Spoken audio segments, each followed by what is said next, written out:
नगर निगम के चुनाव पास आने वाले थे।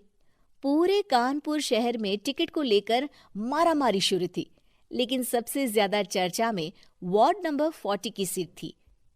वो इसलिए क्योंकि इस बार वहां की सीट महिला के लिए आरक्षित थी। अब सवाल ये था कि चुनाव लड़ेगा कौन।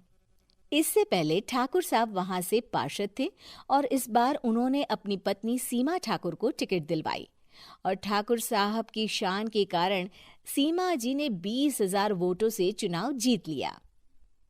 अरे बधाई हो सीमा भाभी, अब तो आप वार्ड की पार्षद बन गई हैं। अब तो हमारे काम आप ही करवाएंगी। अरे ये तो सिर्फ नाम की पार्षद बनी है, वो तो महिला सीट आ गई, वरना पार्षद तो मुझे ही बनना था। अब भले ही चेहरा इसका होगा, लेकिन पावर तो मेरी ही होगी। अरे वाह भाई साहब, क्या दिमाग लगाया है आपने भी। आइए आप लोग, खाना लगा दिया है सबके लिए। सीमा जी पार्षद बन चुकी थीं, फिर भी उनकी एक ना चलती। सारे काम ठाकुर साहब खुद ही संभाल लेते और जहां जरूरत पड़ती वहां सीमा जी का अंगूठा लगवा लेते। सीमा जी ज्यादा पढ़ी लिखी भी नहीं थी। एक दिन ठाकुर साहब और सीमा एक प्रोग्राम में जाते हैं। अरे ठाकुर साहब, आप आ गए। ओहो, पार्षद मैडम भी आ गई हैं। स्वागत है आप दोनों का। लगता है हमारे पार्षद फंड का सही इस्तेमाल हो रहा है। चलिए अब उद्घाटन करते हैं। ये लीजिए ठाकुर साहब कैची, आप ही सबसे पहले प्रवेश कीजिए। सब लोग आगे निकल जाते हैं और सीमा जी पार्षद होने के बावजूद भी पीछे खड़ी रह जाती हैं। वो देखती हैं कि वेलकम बोर्ड पर उनका नाम है, लेकिन महिला होने के कारण कोई उनका सम्मान नहीं कर रहा। अगले दिन एक आदमी उनके घर आता है। अरे ठाकुर साहब नमस्कार। कल ना हम नोटिस किए कि हमारा घर तो अवैध है और नगर निगम वाले उसे तोड़ने आ रहे हैं। अरे कुछ कीजिए ना ठाकुर साहब। देखो भाई, मैं तो ज्यादा कुछ कर नहीं सकता, पर अगर तुम सबकी जेब गर्म कर दो तो कुछ हो सकता है। कुल मिलाकर 4 लाख लगेंगे। अरे 4 लाख ठाकुर साहब? अरे भाई, मैं अपने लिए नहीं मांग रहा हूँ। दरोगा है, इंजीनियर बाबू है, बड़े साहब है, सबको देना पड़ता है ना थोड़ा थोड़ा। बोलो है मंजूर? तभी वहां अचानक सीमा जी आ जाती हैं। अरे ये आप क्या कर रहे हैं?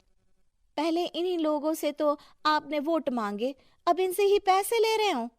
अरे चुप रहो तुम। तुम्हारा काम है सिर्फ अंगूठा लगाना, तुम वही किया करो। मुझे दूसरे काम तुम मत सिखाओ, समझी? और तुम ना जाओ, अब पैसे लेकर आओ, वरना जेसीबी किसी भी वक्त आती होगी। सब कुछ ऐसे ही चलते रहता है। एक दिन सीमा जी और ठाकुर साहब को एक लोकल मीटिंग में बुलाया जाता है। वहां पर कई और अधिकारी लोग भी मौजूद रहते हैं।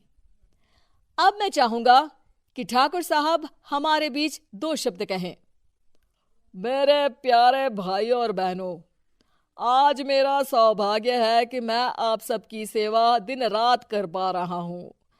आपने मेरी पत्नी को भारी मतों से जिताया है, इसलिए मैं आप सभी का शुक्रगुजार हूं। मैं आप सबसे वादा करता हूं कि हमेशा की तरह हमारे वार्ड में किसी को कोई तकलीफ नहीं आने दूंगा। सभी लोग तालियां बजाने लगते हैं। अब मैं माननीय पार्षद मैडम को स्टेज पे बुलाना चाहूंगा।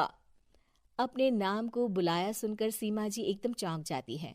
उन्हें बिल्कुल उम्मीद नहीं थी कि इतनी बड़ी जगह उन्हें मंच पर बुलाया जाएगा। जैसे तैसे वो मंच पर चढ़ती हैं। ऊपर जाते ही सीमा जी को सारी पुरानी बातें याद आ जाती हैं कि किस तरह उनके पति उन्हें कभी भी आगे बढ़ने नहीं देते और उनके नाम से गलत काम करते हैं। वो बोलने लगती हैं। मैं आपके वार्ड की पार्षद सीमा हूं। आप में से बहुत कम लोग ही मुझे जानते होंगे, क्योंकि इससे पहले मुझे कभी ऐसा मौका ही नहीं मिला। सारे मौके मेरे पार्षद पति यानी आपके ठाकुर साहब ही लेते रहे, लेकिन आज ये मौका मुझे मिला है तो मैं इसे ऐसे ही नहीं जाने दूंगी। मैं आपको ये बताना चाहती हूँ कि आपके ठाकुर साहब मेरे नाम की आड़ में गैर कानूनी काम करते हैं, जिस पर अंगूठों के निशान मेरे होते थे। इसीलिए मैं अपनी गलती मानती हूँ और आज अपने पद से इस्तीफा देती हूँ, ताकि आगे से कोई गलत काम ना हो पाए। अब फैसला आप सबके हाथ में है कि आप हमें क्या सजा देना चाहते हैं। सीमा जी की बातें सुनकर ठाकुर साहब के चेहरे का रंग उड़ जाता है और वो शर्म से मुंह नीचा करके वहां से चले जाते हैं और पद से इस्तीफा देकर ही सही सीमा जी